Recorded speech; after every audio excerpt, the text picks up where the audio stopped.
출발 업앤다운 시간입니다. 오늘처럼 움직이고 있는 그 종목군들 살펴보고 전략 세워보는 시간인데요. 유한타증권 박진희 부장입니다. 부장님 안녕하세요. 네, 안녕하세요. 네, 오늘 지수는 양시장 소폭 밀립니다. 종목들 어떻게 움직이고 있습니까? 네, 오늘 전체적으로 파란 색깔 많은 걸로 아마 보실 수 있을 것 같습니다. 전날 미국 시장 좀 약세를 보였죠. 실적 발표에 따라서 주가의 등락이 엇갈리고 있는 모습 보실 수가 있겠습니다. 오늘 장 초반부터 외국인들 강력하게 거래소에서 매도 포지션 취하고 있는 모습 보실 수가 있겠고요. 반대로 코스닥 쪽에서는 매수를 전환하는 모습 보실 수가 있겠습니다. 환율도 지금 급등하는 모습 따라서 나타나고 있는 모습인데요. 오늘장 거래소 시장의 경기 민감주 섹터들 전체적으로 내림세가 강합니다. 실적 발표에서 답을 찾고 있는 것 같습니다. 삼성 엔지니어링 1.5조의 손실을 봤고요. 유상 증자까지 계획한다라는 얘기가 나오면서 장 초반 급락을 면치 못하고 있는 모습이고요. 금호석유도 실적 발표 나오고 4분기 실적도 안 좋을 것 같다라는 이슈에 하락세 이어지고 있습니다. 그러다 보니까 건설 섹터와 화학 섹터 전체적으로 약세가 두드러지는 모습 보실 수가 있겠습니다. 어제 강세를 보였던 LG전자 오늘도 상승 보여주고 있지만 55,000원대에서 막히는 모습 보실 수가 있겠고요. 반대로 어제 상대적으로 덜 올랐던 LG디스플레이가 좀 반등하는 모습, 한국항공우주도 오늘 상승에 나서면서 지수를 좀 방어해주고 있는 모습 보실 수가 있겠고요. 지수는 일단 삼성전자와 삼성물산으로 묶어놓고 종목들이 급락시켜주는 그런 시장 흐름 보실 수가 있겠습니다. 실질적으로 오늘 시장 지수는 마이너스 20포인트 정도 될 것 같은데요. 삼성전자하고 물산이 지수를 좀 방어하고 있는 모습이네요.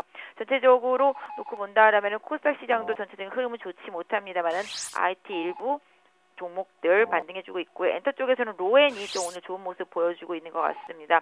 식음료 섹터들을 비롯해서 내수 쪽의 쇼핑 섹터들 모두 더 안 좋은 모습이고요. 제약 바이오 섹터도 종목별로 좀 조정이 좀 들어가는 모습을 보여주면서 전체적으로 시장이 좀 침체된 흐름 보여주고 있습니다. 네, 자 그러면 내리는 종목부터 보도록 하겠습니다. 오늘 하락 종목들은 다 실적에 연관된 그 종목군들이에요.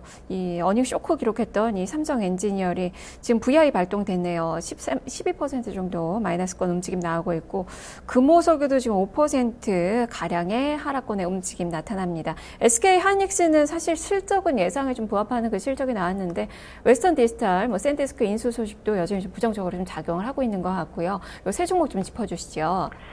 네, 안타깝네요. 네, 사실 최근에 환율이 3분기에 올라오면서 경기 민감 섹터주들이 실적이 괜찮을 것 같다라는 뉘앙스로 올라오긴 했습니다만 또 특히 미국의 금리 인상 기대감으로 경기와 관련되어 있는 민감주들이 많이 올라오긴 했습니다만 보여주는 실적은 이런 거죠. 보여주는 실적이 이렇다 보니까 탄력이 많이 떨어지고 있는 거죠. LG화학도 실적이 나오고 나서 탄력이 많이 죽었다시피 전체적으로 실적을 보니까 좀 탄력이 많이 떨어지는 모습. 특히 이제 삼성 엔지니어링 같은 경우는 부실이 또 추가적으로 상승이 많이 나오면서 이 부분에 대한 우려감이 주가에 많이 반영이 되고 있습니다. 1.5조 추가적인 부실 나왔고요. 이런 부분들로 인해서 또 유상증자를 내년 3월까지 계획한다. 이런 얘기 나오면서 주가가 당분간은 좀 쉽지 않은 행보를 보일 것으로 예상되고 있기 때문에 지금 보유하신 분들은 어쩔 수가 없겠지만 오늘 저점권이 아마 마지노선이 되지 않을까 생각이 되고 있습니다. 그래서 마지노선을 오늘 저점권으로 설정해 놓고 좀 대응하시는 전략이 좋을 것 같고요. 아까 급락할 때도 VI가 발동되는데 지금 급반등하면서 또 VI도 발동한 상태라서 변동성을 좀 최대한 활용하시면서 비중을 좀 줄여놓으실 분들은 차후에 좀 줄여놓으시는 전략이 쓰시는 게 좋을 것 같고 금호석유도 3분기 예상치보다 좀 못 나왔고 4분기도 그렇다라는 이슈가 불거지면서 주가가 조정받고 있습니다만은 개인적으로는 주가 자체가 6만 원만 강하게 이탈하지 않는다라면은 금호석유는 좀 저가권의 흐름이 아닐까라고 생각을 하고 있고요. 하이닉스 어제는 대외 변수로 급락을 했고 오늘은 또 실적으로 급락을 하고 있는 거죠. 4분기에 그닥 크게 개선될 가능성이 없다라는 그런 이슈로 다시 32,000원대까지 하락을 했습니다. 어제 한 33,000원 정도 지지선으로 설정해드리면서 좀 말씀을 드렸었는데요. 오늘 추가 하락을 하면서 32,000원대 초반을 찍었습니다. 지난번 하이닉스 급락했을 때 저점이 3만 원 정도 되기 때문에 그 가격이 마지노선이 될 수 있을 것 같은데요. 현실적으로는 지금 가격대는 한 32,000원 정도가 단기적으로 마지노선의 역할을 해주어야지만 차후에 하이닉스도 좀 반등을 도모할 수 있지 않을까 싶습니다. 환율이 녹록하지 않은 상태인데요. 사실 삼성전자는 환차 이익을 봤다라고 제품 가격으로는 볼 수 있을 것 같은데 하이닉스는 거꾸로 환차손까지 엄청나게 봤다라는 내용이 있었기 때문에 환율의 변동성에 크게 좀 대처를 하지 못한 그런 모습입니다. 그래서 전체적으로 대형주들이 지수가 2,050에 다다르면서 탄력이 많이 떨어지고 속속 조정에 들어가고 실적 발표에 따라서 조정에 들어가고 있기 때문에 이 종목들 외에 다른 대형주들과 지수 관련주들 실적 발표 안 한 것들 가지고 계신 분들은 좀 잘 꼼꼼하게 대응하실 필요가 있겠습니다. 자, 오늘 뭐 삼성 엔지니어링 급락하면서 지금 건설주들의 투자 심리가 가장 안 좋습니다. 지금 업종 지수도 한 3%가량 밀리고 있고, 지금 뭐 대형주들 다 밀리는 가운데 지금 대림산업이 가장 크게 하락을 하네요. 3% 넘는 마이너스권으로 집계가 되고 있습니다. 어떻게 봐야 될까요? 네, 지금 건설주들 어제까지 분위기 좋다가 오후에 밀리기 시작했죠. 어제 현대산업도 밀리고 뭐 현대건설, 오늘 GS건설까지 다 밀리고 있는데요. 삼성 엔지니어링이 딱 바로메타가 되면서 다른 종목들까지 이제 우려감 같이 표명되고 있는 거죠. 사실 유가가 그동안 강하게 올라오면서 정유주들, 화학주들, 건설주들 섹터들 모두 다 반등을 이어갔었는데요. 유가가 올라온다고 해서 개선될 수 없는 부분들이 바로 실적들이었었기 때문에 지금은 또다시 실적에 집중하는 모습 되겠습니다. 대림산업 같은 경우도 오늘 21선 이탈한 모습인데요. 종가가 21선 이탈한 채로 마감을 지을지는 조금 더 봐야 되겠습니다만은 일단은 대림산업 같은 경우 지금 현재 보유하신 분들이라면은 한 7만 원 정도에다가 지지선을 좀 설정해 놓고 대응하실 필요가 있겠고요. 단기적으로 한 61선 정도까지는 뭐 지수가 만약에 조정을 받는다면 같이 받을 수 있기 때문에 지수 관련 대형주들 하시는 분들은 좀 기술적 대응하실 때 좀 유념하실 필요가 있겠는데요. 일단 대림산업 오늘 종가상으로 21선 회복 여부 72,000원대 회복 여부가 좀 관건이지 않을까 싶습니다. 네, 자 그리고 GS 리테일이 오늘 좀 많이 떨어집니다. 지금 4% 가까운 마이너스권 무슨 이유인가요? 전체적으로 지금 특별한 이유를 뭐 찾을 수가 없을 것 같은데요. 뭐 어제 리포트도 오히려 좀 잘 나온 그런 흐름이었었는데 오히려 뭐 주가 자체는 최근에 계속 흘러내리고 있습니다. 일정 부분 좀 기술적인 흐름이라고 보시면 좋을 것 같고 내수주들 전체적으로 지금 소비가 부진한 모습을 보여주면서 소비와 관련주들이 전체적으로 흘러내리고 있습니다. 그래서 그동안 GS 리테일이 대장 역할을 해줬던 소비 섹터에서도 답이 안 나오고 있는데요. 지금 오늘 전부 쇼핑주들도 마찬가지가 되겠고요. 이런 종목들 식음유주들도 최근에 계속 흘러내리듯이 상반기에 강한세를 보였던 종목들이 실적 발표가 계속 나오면서 실적이 기대치에 맞춰지더라도 계속적으로 밀려 내려오는 현상을 보실 수가 있겠는데요. 뭐 일단 시세가 강하게 먼저 났었기 때문에 기술적으로 계속 좀 매물을 부르고 있다라고 보시면 되겠습니다. 그래서 GS 리테일 같은 경우도 추가적인 하락이 나오면서 지난번 저점권으로 다시 흘러내리는 모습인데요. 53,000원 지난번 저점이 깨지게 된다라면은 한 49,000원 정도 이 정도까지도 내려올 수 있기 때문에 이런 부분을 좀 염두에 두시면서 좀 투자를 하시고요.